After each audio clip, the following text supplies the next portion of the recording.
Hi, this is Mr. Hood. I'm in Humboldt State Park in Northern California, one of the homes to the giant redwoods, and I'm going to tell you how to write a proportion. Let's say I was told that this tree was 83 meters tall.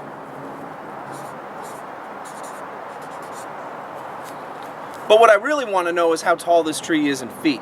Well, another piece of information I know is that 1.5 feet equals about 0.46 meters.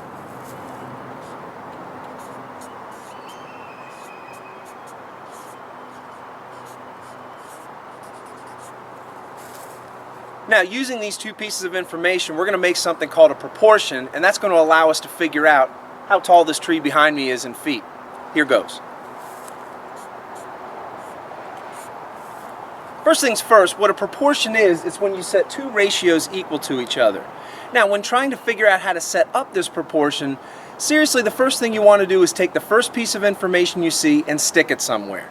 So, the first piece of information I've got is this 83 meters, so I'm going to put it in the upper left.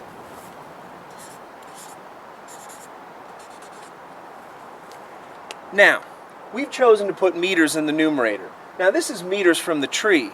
What we would want to put on the other side is the meters from the conversion. Again, we've chosen to put meters in the numerator. So we're going to take the meters from the conversion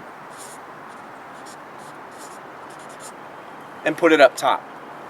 Now, since we've chosen to put meters in the numerator, that also means that we've chosen to put feet in the denominator. So, since this is the tree side of the proportion, 83 meters is the real tree height in meters. Do we know the real tree height in feet? No, that's actually what we're trying to find, so let's call it x. And what we've said is on the other side of the proportion, again, we want to put the feet in the denominator, but since this is the conversion side of the proportion, we're going to put the feet from the conversion in that spot.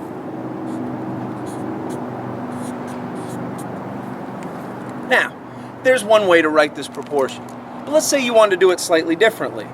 Let's try it another way.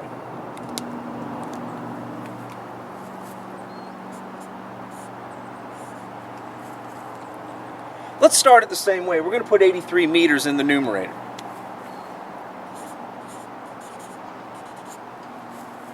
But let's say you decide that you want the left side of your proportion to be all about meters. So if we're going to go meters from the tree up top, we're going to go meters from the conversion down below.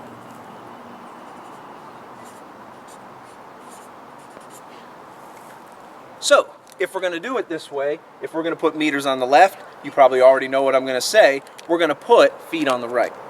So, meters from the tree up top, feet from the tree over here. Well, since we don't know, so since we've chosen to go feet from the tree up top, we're going to go feet from the conversion down below. Now, by this point, no doubt you've noticed that we've set up the proportion two different ways, yet what you've noticed is that we've stayed consistent in how we've set them up each time. In this case, proportion number one, we chose to put the meters in the numerator, the feet in the denominators. In proportion number two, we've chosen to put the meters on the left and the feet on the right. Now, what you're going to notice is that when we solve both of these proportions, we're going to get the same answer for the height of this tree in feet. Here goes.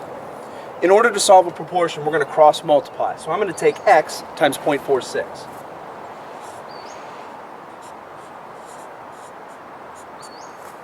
Well, that's 0.46x, or 4600ths x. And we're going to set it equal to the other cross product, which is 83 times 1.5.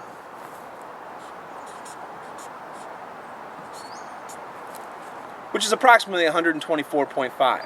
Now, at this point, to solve this one-step equation, we're going to divide by the coefficient.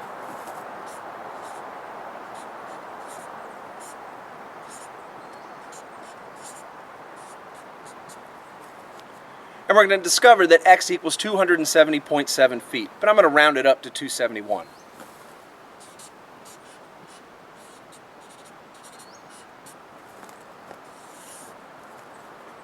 All right.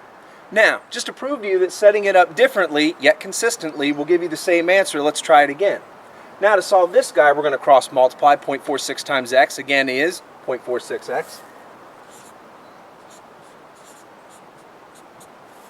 And we're going to set it equal to the other cross product, which again is 124.5.